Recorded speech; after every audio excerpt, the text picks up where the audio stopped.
무더운 여름, 인내의 달 8월을 맞아 사랑의 갈대상자 교회에 오신 성도 여러분 진심으로 환영합니다. 온라인 공동체로 모이는 각 처소마다 임재하시는 하나님의 영으로 은혜와 사랑이 넘치고 평강의 복이 각 가정마다 풍성할 줄 믿습니다. 줌을 통해 예배와 회의를 진행하고 유튜브를 통해 말씀을 나누어 주시길 바랍니다. 그리고 교회 등록과 공지는 카페와 밴드를 이용해 주시기 바랍니다. 지금은 하나님께 예배드리는 시간입니다. 정시 입장과 성실한 참여 부탁드리며 주일 예배는 1부 오전 9시, 2부 오후 4시입니다. 오늘도 주영철 목사님의 설교 말씀으로 많은 은혜 받으시기 바랍니다. 자, 오늘 본문 시편 51편 1절부터 10절까지를 중심해서 나는 내 죄가를 하오니 라고 하는 제목으로 주의 말씀을 함께 나누겠습니다. 오늘 이 시편의 말씀은 다윗의 시 이렇게 표제어가 기록되어 있고 다윗이 밧세바와 동침한 후 선지자 나단이 그에게 왔을 때 라는 말로 이 시가 언제 기록된 거냐, 어떤 상황에서 기록됐느냐라는 것들을 말해주고 있습니다. 그러니까 이 시편 51편으로 말씀을 드려본다면 자랑스러운 시는 아닙니다. 그러니까 다윗이 회개하면서 지은 굉장히 가슴 아픈 시이죠. 어쩌면 성경 속에서 가장 유명한 회개의 시다 이렇게 말할 수 있는 것인데, 왜 하필이면 성경 시편, 그것도 제2권에서 제일 처음 나오는 시가 이 자랑스러울 것 없는 회개의 시일까? 여러분이 아시죠? 시편은 전체가 5권으로 되어 있는, 그러니까 시가 5권이 있었는데 그것을 한 권으로 편집해서 오늘날 우리는 시편 이렇게 한 권으로 보고 있어요. 근데 그 한 권 안에 분류를 해본다면 시편 1편부터 41편까지가 제 1권이고 42편부터 72편까지가 2권이에요. 3권은 73편부터 다음 89편까지고 4권은 90편부터 106편까지, 5권이 제일 마지막 책으로 107편부터 마지막 150편까지가 됩니다. 이렇게 5권의 책을 한 권으로 만들어 놓은 것이 오늘 우리가 읽는 시편이다.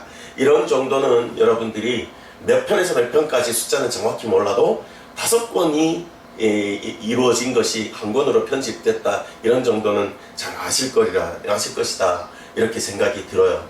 아무튼 시간에 이 2권이 시작하고 나서 한참 흘러왔습니다. 42편부터가 2권이 시작이 되는데 오늘 우리가 보는 것은 51편이잖아요.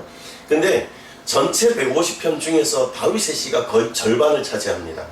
근데 그 절반 중에서 이 2권에 들어와서는 다윗의 시가 이제 처음 나오는 거예요.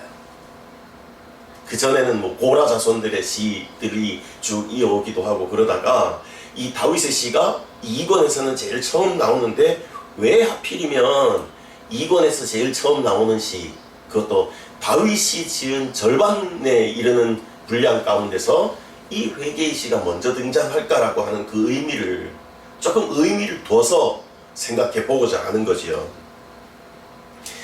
그것을 갖다가 말할 때에 이제 총 주제 삼는 것으로 말씀드리면, 회개가 얼마나 중요하길래 이렇게 앞세웠을까라는 거예요. 언제 쓰여졌는지 표제가 말씀을 드린다고, 어떤 상황인지 말씀드린다고 말씀하고 있다고 이렇게 전했는데, 여러분 밧세바를 이렇게 밧세바와 동침한 이후에, 말하자면 간음죄를 저지른 이후에, 그런 다음에 나단 선지자가 찾아왔을 때 지은 시다. 여러분 상황을 이해를 잘 하셔요. 그러니까 목욕하는 밧세바를 보고 마음이 동했어요. 아우, 저 여자를 내가 내 여자로 만들고 싶다. 그래서 이 음욕 때문에 결국 그 음욕이 마음에만 있었던 것이 아니라 실제 생활 속에서 현실화시키죠. 실행을 합니다. 그래서 결국 현행 간음죄를 저지르는 것이 다윗이었는데, 그렇게 이게 죄를 저지르고 나서도 금방 회개한 것이 아니라 뭔가 마음에 좀 캥기는 건 있었겠죠. 예, 주저한 것도 있었고 좀 마음 양심의 가책도 느꼈을 것이고 좀 그런 게 있었는데도 불구하고 죄악이 더 너무 앞서가다 보니까 그 밧세바라고 하는 여인의 본래의 남편인 우리아마저도 전장 깊숙이에 나가게 만들어 가지고 결국 간접적으로, 아니 직접이라고도 말할 수밖에 없는 이런 상황에서 그를 죽음으로 내몰았단 말입니다. 그렇게 가책을 느꼈을 것 같은 그런 상황임에도 불구하고 죄악이 앞서서 그의 앞길을 이제 점령하고, 그렇게 이제 죄에 점령당한 다윗이 어떤 분명한 하나님 앞에 회개의 작업이 실제 삶 속에는 없었던 것 같아요. 그러다 보니까 그때에 아무렇지도 않은 듯이 여전히 그 밧세바를, 남편은 죽게 만들고 간음의 대상이었던 밧세바는 아내로 취하여서 살고 하는 이런 모습을 보면서 우리 하나님은 나단이라고 하는 선지자를 다윗에게 보냅니다. 나단 선지자가 다윗에게 찾아와서 하는 이야기가 비유적인 말로 이런 이야기를 하죠. 양 100마리가 있는 사람이 있는데 이웃에 한 마리뿐인 마치 자식처럼 키우는 그 양을 자기는 100마리나 있으면서 그 양 한 마리마저도 빼앗는 사람이 있다. 이렇게 말하니까 이 죽일 놈, 그런 놈이 어디 있습니까? 마땅히 죽어 마땅하죠. 뭐 이런 이야기들을 할 때 나단 선지자가 그렇게 반응하는 다윗을 보고 그가 당신입니다 라고 직고하게 돼요. 여러분, 선지자이고 다윗은 당시에 권력을 가지고 있는 절대 권력자인, 생사 여탈권을 다 쥐고 있는 왕이잖아요. 그런데 이런 말들이 하나님의 보내심에 의해서 오고 가는 그 상황이에요. 급기야 결과적으로는 어떻게 되느냐, 하나님의 영으로 말미암아, 보내심으로 말미암아 찾아와서 이런 말을 전해주는 나단 선지자의 말을 들은 그가 엎드려 회개합니다. 눈물을 흘립니다. 그러면서 썼던 시가 오늘 51편, 이 시편이다, 이런 말이에요. 이 시편 51편의 배경은 이제 이해하시겠죠? 다윗으로 보면 어쩌면 숨기고 싶은 시였을지도 모르는 것이 이 51편이에요. 그를 자랑스러워하는 유대인들조차도 어쩌면 이 시 정도는 좀 숨기고 싶을지도 몰라요. 수치이기도 하고 부끄러운 일이기도 하잖아요. 그러나 하나님은 물론이고 다윗도 마찬가지고 다윗 자신을 자랑스러워하는 이스라엘 백성들도 마찬가지로 이 시를 숨기지 아니합니다. 우리 하나님은 물론이라고 말씀드렸어요. 우리 하나님도 성경에, 그것도 2권에서 제일 처음 나오는 다윗의 시로 이 회개의 시를 등장시키는 것을 보면 분명하게 알 수 있습니다. 그러니까 이것을 기반으로 해서 생각해 본다면 인간의 위대한 인간이란 뭐냐라고 한다면 숨기고 덮고 아무것도 아니라는 것처럼 치부해버리는 그것이, 자신만 홀로 깨끗하고 의로운 척하는 것이 위대한 사람이 아니라는 뜻이죠. 다르게 말해볼게요.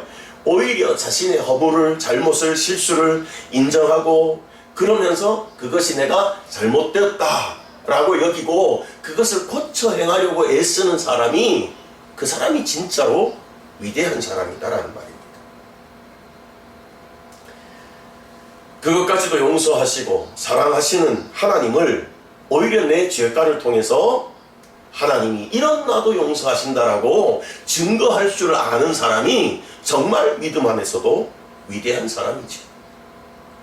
내가 신앙생활이 몇 년을 했고 내가 직분이 어떻고 이것 때문에 죄를 지었는데도 불구하고 나는 의로운 것처럼, 그래서 하나님은 우리 인간들처럼 알고도, 아니 알아야 되는 것인데도 모르고 넘어가는 그런 하나님인 것처럼 내 삶이 그렇게 살아가면 그건 위대한 사람이 아니라 우리 하나님께서 정말 인정하지 아니하시는 그런 오류가 계속되어질 수밖에 없는 죄악된 인간, 그것으로 남는 겁니다. 그러니까 그 누구도 여러분 이 시편 51편을 성경 속에서 빼지 않습니다. 신앙에서 빼지 않습니다. 증거함에 있어서도 오히려 늘 즐겨 읽으면서 내 삶에 다윗의 그 삶의 상황을 적용시켜서 다윗이 울며 회개했던 것처럼 나도 그 심정을 가지고 살아야 되겠다. 이 다짐을 삼을 수 있는 시가 바로 51편의 말씀이다 이거죠. 왜겠어요?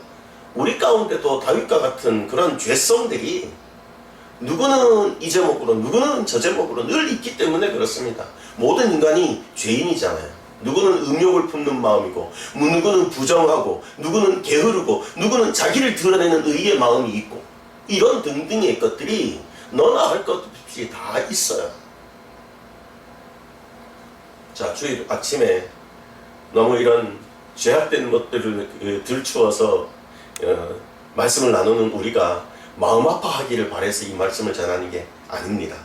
자요, 1절 말씀을 읽으면 이렇게 되잖아요. 주의 인자를 따라 은혜를 베푸시고 주의 긍휼을 따라 내 죄악을 지워주소서. 여러분, 하나님 앞에 사는 다윗이 정말 제일 먼저 가지는 첫 마디의 말이 이런 마음이에요. 내 죄악을 지워주소서. 여러분, 하나님 앞에 산다라고 하는 심령이 주시는 은혜를 받고 누리고 좋아요. 그러나 그 전에 먼저는 기본으로 내가 내 죄가를 압니다. 그러니 나를 용서하소서, 내 죄악을 지워주소서. 이 심정을 가지고 살아야 합당하다 이렇게 여깁니다. 여러분, 죄도 경중이 있습니다. 어떤 건 가볍고 어떤 건 무겁습니다. 자, 그것에 분류를 한다면 크게 나누면 사람에게 저지르는 죄와 하나님께 저지른 죄가 있어요. 여러분, 사람에게 저지른 죄는 뭐냐면 그나마 해결 방법이 있습니다. 갚아주면 된다는 식의 사람에게 저지른 죄의 해결책이 우리 모든 사회에 동서고금을 통해서 만연되어 있는 사실입니다. 그러니까 하나님에게 저지른 죄와 인간에게 저지른 죄를 비교해 본다면 비교적으로 훨씬 가벼운 죄가 이거예요. 갚아주면 돼. 그래서 옛날 고대 법전인 함무라비 법전 뭐 이러는 이야기를 우리가 초등학교에서는 배우지 않나요? 중고등학교 시절에 교과목에서도 이런 것들을 배웠을 거예요. 함무라비 법전 다 들어는 봤죠? 네. 그런 법전에서부터 현대에 이르는 이 모든 사회법의 근간이 되는 사상이 뭐냐 하면 너 그런 잘못 저질렀어? 그에 상응한 값을 치러라는 거예요. 누구의 것을 얼만큼 훔쳤어? 그러면 얼만큼 갚아. 그게 인간에게 주신 하나님께서 주신 율법 속에도 그와 같은 내용들은 있어요. 그러나 그건 인간 대 인간일 때의 이야기고 하나님께 대하여 범죄했을 때는 그나마의 해결 방법이 없어요. 다른 방법이 없어요. 전혀 없다는 뜻이 아니라 다른 방법이 없다. 있다면 하나님이 마련해 두신 방법밖에 없다. 그러니까 하나님 앞에 내가 어떤 자세를 취하느냐에 따라서 해결받느냐 해결받지 못하느냐 그것의 기로에 서게 된다는 거죠. 이 방법은 단 하나뿐이에요. 나는 나의 근본 자체가 하나님께로 향해서 삐뚤어졌다라는 것들을 고백하는 것이 이게 기본입니다. 오늘 다윗이 내 죄악을 용서하소서 내가 내 죄가를 아오니 라고 말하는 것처럼 말입니다. 그러니까 이 다윗의 고백보다 더 큰 고백이 없다는 거죠. 인간적인 어떤 고백도 이것보다 클 수 없습니다. 이게 어쩌면 회개 중에 가장 큰 회개고 가장 근본적인 회개예요. 그래서 제일 먼저 등장하는 거예요. 더군다나 우리의 사는 삶 가운데도 하나님 앞에 살아갈 때에 사람 앞에 살아갈 때 이게 제일 먼저 우리 마음을 차지하고 있어야 바르게 살아갈 수 있는 좋은 기반이 된다는 겁니다. 오늘 본문이 그래요. 주의 인자를 따라 주의 긍휼을 따라 이렇게 나열해 가면서 자신 우리의 죄가를 용서해 달라고 구하고 있는 것이 다윗입니다. 왜요? 이유는 죄 때문에 그래요. 죄는 어떤 결과를 만들어놔요? 죄는 일단 하나님과 나의 사이를 갈라놔요. 우리가 에덴 동산을 잃어버리고 이 땅에서 험난한 인생을 살 수밖에 없는 이유가 어디 있어요? 하나님과 우리 사이에 죄가 가로막혔기 때문에 그래요. 그러니까 시편 2편은 여러분 시편 2편 그 2권 자체를 이해할 때는 출애굽기 전체를 기반으로 두고 있다라는 것들을 이해하면서 그 배경으로 두고 생각해야 됩니다. 출애굽기를 배경한다라는 말은 시편 제2권이 가지고 있는 모든 이 사상의 근간이 어디냐? 제일 중요한 게 하나님과의 언약이다. 이렇게 이해를 하셔야 됩니다. 자, 중요해요. 하나님과의 뭐예요? 언약이에요. 하나님이 자기 백성 이스라엘을 빼내서 가나안 땅으로 인도하십니다. 그 이유가 어디에 있을까요? 그건 다른 민족은 안 되고 왜 이스라엘만 그렇게 인도하실까요? 그게 바로 언약 때문이라는 것이에요. 하나님이 자기 백성과 맺으셨던 언약, 그것 때문에 다른 백성이 아닌 언약 맺은 그 백성 이스라엘을 이끌어 가신다는 거죠. 뭐라고 언약합니까? 골자가 되는 것이 이겁니다. 나는 너의 하나님이 되고 너는 나의 백성이 되는 것. 이 끊임없는 골자예요. 시내산 언약이 이렇게 존재했기 때문에 출애굽 전체가 하나님의 손에 의해서 인도되어졌고 이루어졌다라는 사실이죠. 그 백성 이스라엘을 책임을 지고 광야를 지나갑니다. 불, 구름, 기둥으로 인도하시고 보호하시고 도우시고요. 그들을 가나안 땅으로 기어이 들어가게 하시는 은혜가 이 너는 내 백성 나는 너의 하나님이라고 하는 이 언약의 근거에서 이루어지고 있다는 겁니다. 그런데 이 언약까지를 왜 이야기하고 왜 배경을 삼는다고 말씀을 드립니까? 이 언약을 말하자면 깨트려 버리는 것이 다윗의 사상에서 찾으면 그게 범죄다라는 거예요. 요거 이해를 하셔야 그 다음 말이 제가 진행하기에 무리가 없을 것 같습니다. 하나님과의 언약, 너는 내 백성이고 나는 너의 하나님이라고 하는 정말 근본적인 이 언약 사상에 이 언약을 깨트리는 그 자체를 죄라고 표현했는데 다윗은 어느 정도의 죄라고 표현하냐면 이걸 반역이다 라고 표현합니다. 반역. 반역은 무슨 뜻일까요? 정권을 잡은, 권력을 잡은 절대 권력자, 왕에게 반하는 그러한 역도가 이게 행하는 일이 이 반역이잖아요. 그죠? 예. 자, 단순한 실수 정도가 아니잖아요. 적극적인 그 반하는 행위, 이게 이제 반역인데 다윗은 하나님 앞에서 이 반역을 지금 용서해 달라고 고백을 하고 있는 거예요.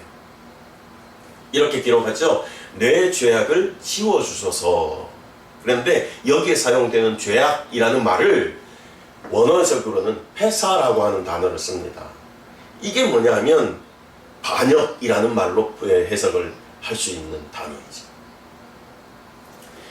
당시에 반역은요, 결과가 어때요? 무조건 죽음이에요.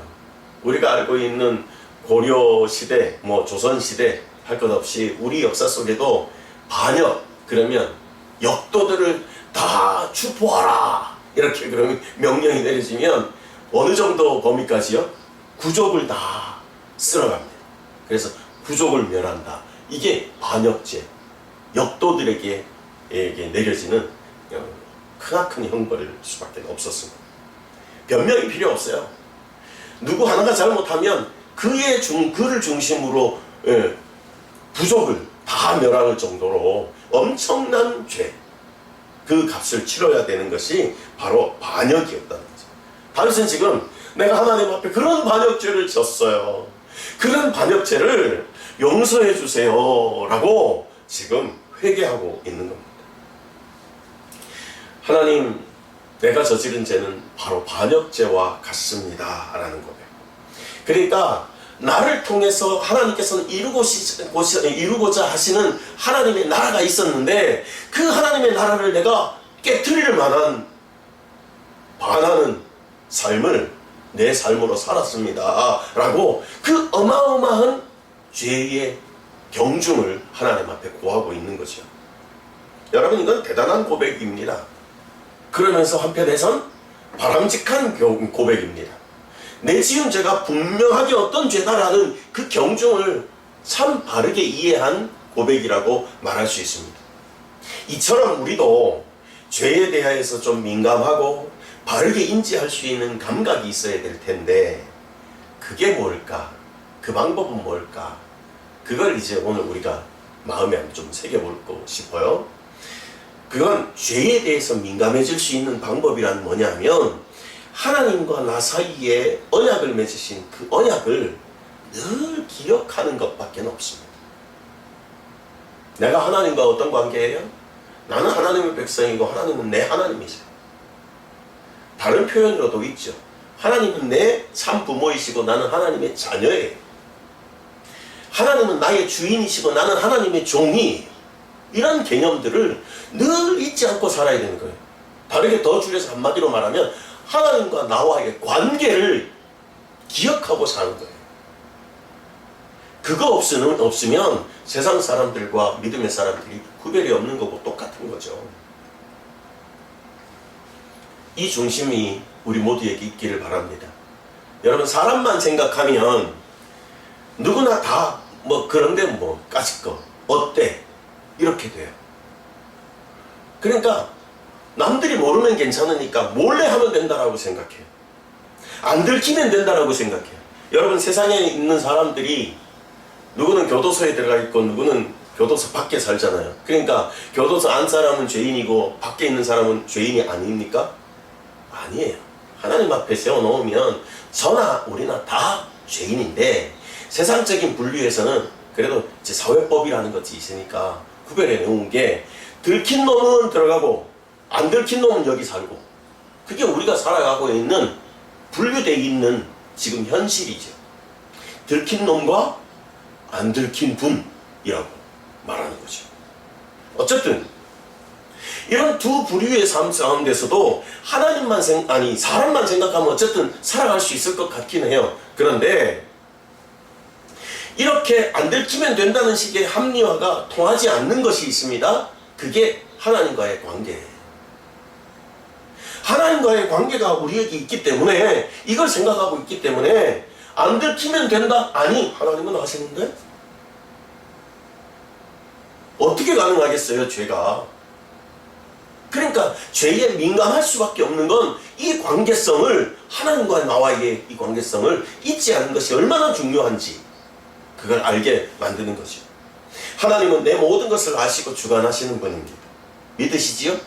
옛날 히브리 사람들의 사고가 그랬어요. 하나님, 그러면 우리는 보시는 하나님, 듣는 하나님, 아시는 하나님 구분해서 이렇게 이해하려고 자꾸 생각을 하는데 히브리 사람들은 아닙니다. 이게 하나예요.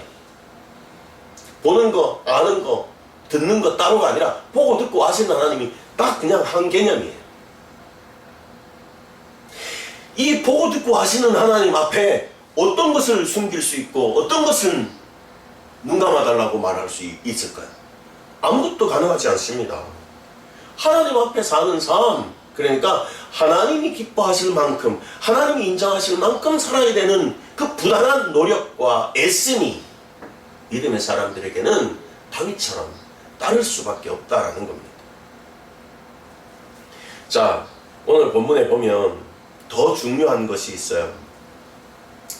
다윗이 죄악은 이 언약을 내가 깨는 것으로 인해서 하나님께 큰 반역이다라고 하는 개념을 가지고 있는데, 이 패사라고 하는 반역, 이 개념이 있음으로 인해서 하나님 앞에 간구하는 것은 어떤 내용으로 간구하느냐 하면 들어보십시오.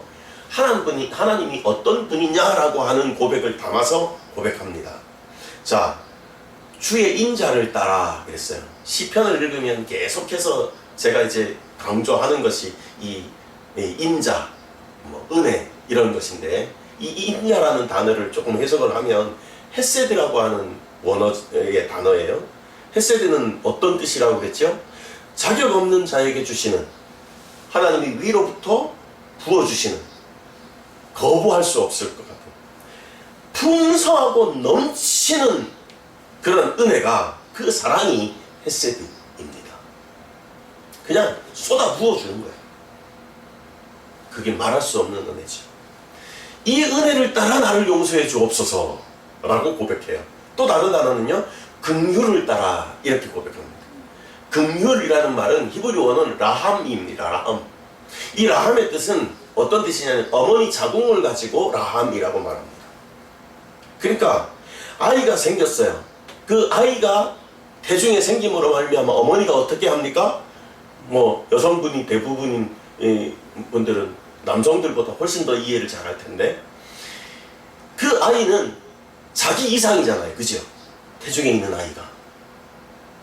어머니는 자기의 몸의 가장 깊숙한 곳에 그 새 생명을 품고 그 아이를 양육하는 거예요. 뱃속에서부터. 잉태된 그 순간부터 자기 몸보다 훨씬 더 소중하게 자기 몸인 아기를 위해서 먹는 것도, 말하는 것도, 생각하는 것도, 걷는 것도, 숨쉬는 것도 이 아이를 생각해서 모두 다 연결된 고리를 그렇게 활동을 합니다. 네, 최소한 저도 남성이지만 최소한 애써 이해해 보려고 하는 정도가 이 정도예요. 근데 제가 말하는 이 표현보다 사실은 더 이상이잖아요. 그죠? 안 그런가요? 반응들이 별로 없으신 것 같네.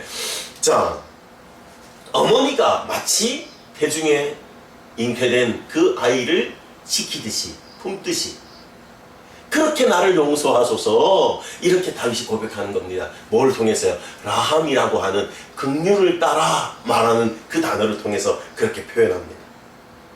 그러니 이 하나님의 긍휼이 내게 필요할까요? 안 필요할까요? 필요하지요. 그렇게 여겨주세요. 이 간구가 다윗에게 있었다면 우리도 이 간구가 필요한 사람입니다.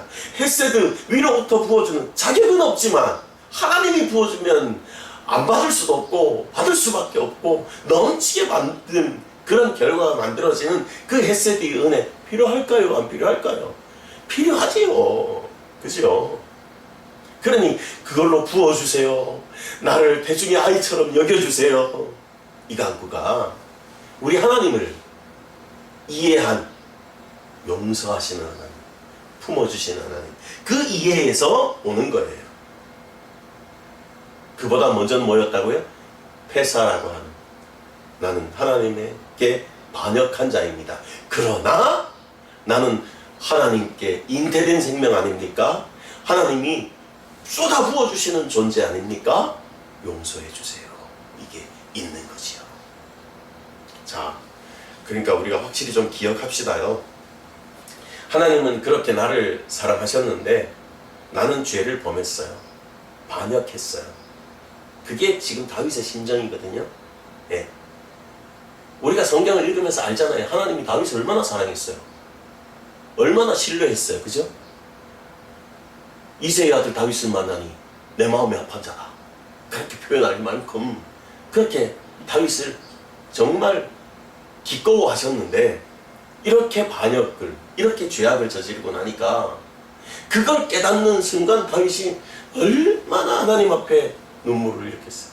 나를 믿어주신 그분 당신께 나는 이것밖에 안 됐네요 라고 가슴을 치며, 그러나 하나님이 어떤 존재인지를 아시니까 그 품에서 내가 버려지면 곤란한 문제니까, 있을 수 없는 문제니까 내가 라함, 헤세드 이런 단어들을 동원해서 나를 용서해달라고 그렇게 회개하고 있는 거죠. 다른 용어도 조금만 더 볼까요? 기도 중에 나타나는, 다윗의 기도 중에 나타나는 다른 용어들이 지워주소서 그랬잖아요. 이 뜻도 보시면 종이가 귀하던 시절이에요. 예? 종이가 얼마나 귀했는지 이 글을 써서 남기려면 토판에다가 이렇게 새겨뒀어요. 그러니까 뭐 진흙이나 이런 것들을 갖다 이렇게 평평하게 해놓고 그 위에다가 자국을 남기는 거죠. 이렇게. 그래서 글씨를 써서 남기는데 이게 이제 굳어서 딱딱해지면 보관이 참 쉬운 면도 있지만 습기라든가 오래되면 부석부석하게 갈라지기도 하고 깨지기도 하고 그렇게 건데, 종이가 귀하던 이 시절에 그런 토판에다 기록해 있는 내 죄과 이거를 여기서 지워달라는 말은 던져버리라는 거죠. 깨트려 버려 달라는 거예요. 그러면 죄가 있어요, 없어요? 없는 것이 되잖아요. 그런 뜻의 의미를 두고 지워주소서 이렇게 말하고요. 죄악을 말갛게 씻어주소서라고 하니, 말갛게도 어떤, 여러분 저도 이제 책갈피에다가 식물을, 꽃을 뭐 이렇게 네잎클로버 같은 것을 발견하면 이렇게 꽂아갖고 납작하게 잘 말리는 그런 것들이 있는데, 그게 이제 카피에 넣으면 반듯하게 이렇게 쭉 눌려가지고 말라져요. 그러면 뭐 코팅하기도 좋고 뭐 그러긴 합니다만은, 근데 책갈피에 넣지 않고 그냥 꺾어가지고 그냥 햇빛이 있는 데다가 놔뒀다고 생각해 보세요. 어떻게 돼요? 이렇게 뒤틀리죠. 반듯하게 고르게 펴지는 게 아니라 뒤틀리고 오그라들고 막 이렇게 말라집니다. 그런 상태를 말갛게 시켜달라는 것들은 뒤틀린, 그렇게 굴곡진 그런 내 인생을 깨끗하게 곧게 만들어 달라고 하는 뜻을 내포하고 있는 거죠. 또 나의 죄를 이라는 단어를 쓰는데, 여기는 하티아, 그러니까 히라보로 따지면 하마르티아라고 하는 단어를 씁니다. 이건 여러분 요즘 올림픽에서 이 양궁을 여러분 열심히 보면서도 아주 좋아라 했긴 했었지만, 관역을 탁 향해서 쐈는데 10점 딱 들어오면 이야 그러잖아요. 그건 제대로 맞춰진 거죠. 활과 화살의 기능을 정말 완벽하게 해낸 건데, 얘가 관역은 저기 있는데 엉뚱한 데로 날아가는 거예요. 빗나갔다 이렇게. 그게 히라보로 그냥 하마르티아 이렇게. 그리고 오늘 우리가 쓰는 이 단어로 나의 죄를이라고 하는, 죄라고 하는 단어예요. 그러니까 하나님께서 나에게 바라신 길이 있는데, 그 바라신 길을 내가 바르게 걸어간 게 아니라 엉뚱한 길을 갔다가 빗나갔다, 그런 뜻인 거예요. 그러니까 다윗의 고백은 하나님의 길을 내가 떠났고 하나님의 언약을 내가 저버렸었는데, 그러나 그 상태로 두지 마시고 나를 용서해 주세요, 그 뜻을 가지고 있습니다. 이걸 이제 시편 우리가 읽은 본문에서 보면, 이렇게 죄에 대해서 민감할 수 있는 조건들을 정리해보면 3절이 나의 죄가를 아오니처럼 내 죄를 내가 대면하는 거예요. 우리에게 죄에 대해서 민감할 수 있는 방법입니다. 이제 지금 정리하고 있어요. 4절입니다. 4절에는 뭐라고 그래요? 내가 주께만 범죄하여 싸우니, 주께서 말씀하실 때에 라고 다윗이 말하는 것처럼 사람에게 내가 범죄했잖아. 그러나 같은 죄라도 경중이 있는데 사람에게만 용서받고 말 일이 아니라, 이건 하나님께 고백함이 더 중요하다, 더 크다, 더 큰 회개다 라는 것들을 나타내는 거예요. 내가 사람에게 범죄했잖아요. 우리아에게 잘못했고 바세바에게 잘못했고, 그걸 믿고 신뢰해서 따르는 백성들 앞에도 잘못했어요. 그러나 내가 주께만 범죄했다, 이 말은 뭐냐 하면, 사람에게는 잘못했다는 말을 안 한다는 것이 아니라 하나님께 이 범죄의 사실을 고백하는 것이 더 큰 회고고 더 근본적인 문제다라는 것들을 드러내는 그런 말이라는 거예요. 5절 말씀에도 어머니가 죄 중에 잉태했다, 어머니가 죄 지었다, 내가 죄 중, 이 말은요, 어머니도 아까도 말씀드렸습니다만 세상의 모든 사람들이 들킨 사람 안 들킨 사람, 죄인이라는 사실은 똑같은데 들켰다 안 들켰다만 차이가 있다 그랬잖아요. 그죠? 그러니까 동서 복음을 통해서 하나님이 지으신 피조세계의 모든 인류는 다 죄인인 거예요. 그러니까 그 죄를 용서함 받지 않은, 여전히 인간으로서의 죄가 있는 상태에서 나를 잉태했다, 이런 뜻이란 말이에요. 그러니 죄인이 죄인을 낳는 거잖아요. 그러니까 어머니가 죄가 여전히 있는 중에 하늘나라 아직 들어간 게 아니니까, 죄 중에서 나를 잉태했으니까 그 죄인에게서 나는 여전히 죄의 자녀인 거예요. 다윗이 그렇게 고백하는 겁니다. 여러분, 환경을 탓하지 않습니다. 다윗은 내가 해필이면 내려다보고 있는데, 걔가 목욕하고 있는데 안 반할 사람이 어디 있습니까? 라고 말하지 않습니다. 남 탓하지 않아요. 내가 죄인입니다, 나 때문입니다를 말하는 거예요. 그러니까 어머니가 죄악 중에 나를 잉태했다는 말로 나는 뼛속까지 죄인입니다라고 제대로 진실하게 고백하고 있는 거예요. 6절 말씀에도요, 주께서는 중심이 진실하시를 원하시오니 라고 말하고요, 내가 지혜를 은밀히 가르치리이다, 내게, 이렇게 말하는 것처럼 신앙은요, 진실한 거예요. 하나님 앞에 정직해야 신앙인 거예요. 이래서 저래서가 중요하지 않고요. 내가 어떤 마음으로 행하였느냐가 정말 중요합니다. 그것도 하나님과 나와의 관계가 어떤 상황이냐를 이해한 가운데 말하는 거예요. 한 절 더요. 7절 말씀입니다. 우슬초로 나를 정결하게 하소서라고 그랬잖아요. 우슬초라는 것을 이해하려면 여러분, 시편 제2권이 출애굽기와 관련되어 있다고 말씀을 드렸어요. 오늘 이 51편도 출애굽기와 관련되어 있다라고 하는 거부할 수 없는, 반문할 수 없는 결정적인 단어가 이 우슬초라고 하는 단어인데, 보세요. 출애굽기 12장 21절에 가면 장자의 죽음을 피할 수 있는 방법이 있었어요. 그게 뭐냐면 제가 21절부터 출애굽기 12장 21절부터 읽어드릴게요.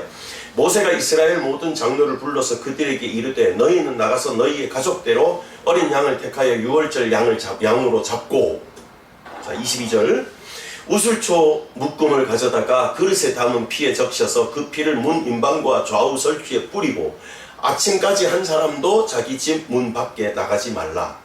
23절이요. 여호와께서 애굽 사람들에게 재앙을 내리려고 지나가실 때에 문 인방과 좌우 문설주의 피를 보시면 여호와께서 그 문을 넘으시고 멸하는 자에게 너희 집에서 들어가서 너희를 치지 못하게 하실 것이니라.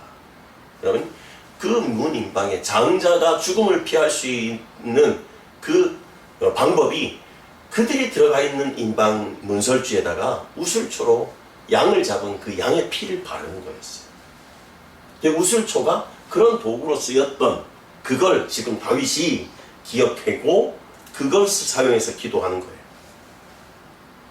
자, 현대 사회에도 이미 들킨 죄인 안 들킨 죄인이라는, 모두가 죄인이라는 뜻, 그것처럼 고대 사회도 이 뜻은 동일했습니다. 여러분, 이스라엘 사람이나 애굽 사람들이 누구는 죄인이 아니고 누구는 죄인이고 그랬습니까? 아니요. 죄인이라고 하는 면에는 이스라엘 사람도 마찬가지고 애굽 사람도 마찬가지였습니다. 똑같습니다. 현대사회도 마찬가지입니다. 오늘 우리가 예배하는 우리나 예배 안 하는 바깥의 사람들이나 똑같습니다. 뭐가요? 죄인이라고 하는 사실은 똑같아요. 그러나 이것이 하나님 앞에 내가 어떤 관계를 설정하고 어떤 관계성을 가지고 살아가느냐, 이 문제로 나뉘는 거지 죄인이냐 아니냐라는 문제로 나누어지는 것이 아닙니다. 주의 인자와 긍휼로 넘어가는 방법이 우슬초로 어린 양의 피를 바르는 거였다면, 그때가 유월절의 은혜였다면, 오늘날에 우리들에게 우슬초로 발랐던 양의 피처럼 다윗이 그것처럼 나를 용서해 주소서라고 기도하는 그 내용과 같은 것이 우리에게 양의 피, 어린 양의 피, 바로 예수 그리스도의 피를 내게 적셔 주소서, 그 기도가 필요한 겁니다. 말씀드리는 골자를 기억하십시오. 하나님과 나와의 관계를 늘 기억하며 사는 겁니다. 그리고 그 기억하면서 내 죄과 반역의 죄와 같은, 다윗이 고백하는 것 같은 죄가 우리에게 있을진데 우리에게 늘 잊지 않아야 하는 기도의 제목이 우슬초로, 그러니까 그리스도 예수의 피로 나를 깨끗하게 하옵소서, 내 죄악을 지워주소서, 이 기도함으로 잊지 않고 살아가야 된다는 겁니다. 다른 방법이 없습니다. 우리에게 다른 길이 어디 있겠어요? 다른 길은 없어요. 아멘. 그 길이 뭐예요? 그리스도 예수의 보혈입니다. 그 보혈만이 우리를 죄악 가운데서 건져주시고 씻어주리라, 그렇게 믿습니다. 결론입니다. 10절의 말씀이 이렇게 기록됩니다. 하나님이여 내 속에 정한 마음을 창조하시고 내 안에 정직한 영을 새롭게 하소서. 아멘. 여러분, 내 속에 정한 마음이 없습니다. 주님, 정한 마음도 없고 정직한 영도 없습니다. 그러니 하나님, 내가 어떻게 하겠습니까? 이 마음 잊지 않아야 할 우리의 마음입니다. 그러니 내 안에 정한 마음을 창조하시고 정직한 영을 새롭게 하옵소서, 우리가 이어가야 할 기도 제목이다. 죄 가운데 물들었고 하나님을 떠났고, 그러니 다시 돌이킬 수 있도록 예수님의 그 십자가 보혈로 나를 다시 적셔주시고, 우리가 아까 찬송했던 것처럼 죄인노라 하실 때에 나를 부르소서, 주여 나를 용서하소서, 이렇게 기도하는 마음을 잊지 않고 사는 것이 참으로 복되고 지혜로운 삶인 줄 믿습니다. 그리하여 하나님께 용서받고 하나님께 다시 한번 쓰임받는 사람, 마치 다윗처럼 말이죠.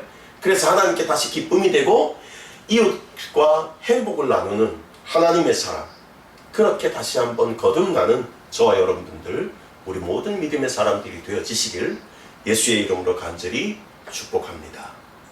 기도하겠습니다.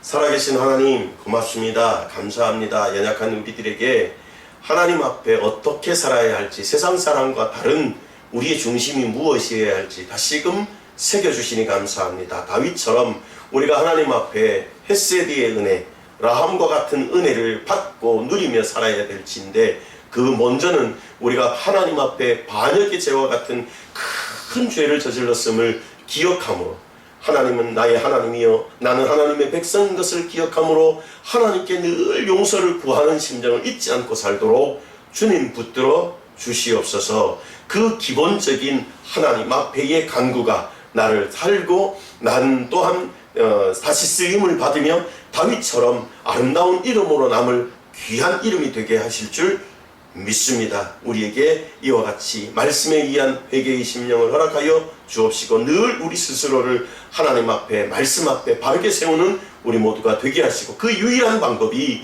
그리스도 예수의 이름이요 그의 보혈의 피인 것을 잊지 아니하는 우리 모두가 되게 하옵소서. 아름다운 승리를 허락하여 주시옵소서. 믿사옵고 그렇게 행하실 주님을 찬양하올 때 모든 말씀을 그리스도 예수님의 이름으로 기도하옵나이다. 아멘. 아멘. 지금은 우리 주 예수 그리스도의 은혜와 하나님 아버지의 극진하신 사랑하심과 성령의 충만한 은혜와 은사가 머릿속에 하나님 앞에 예배하는 각 심령과 각 처소와 각인들이 행하는 모든 선한 믿음의 사역 위에 지금으로부터 영원토록 함께 있을지어다. 아멘.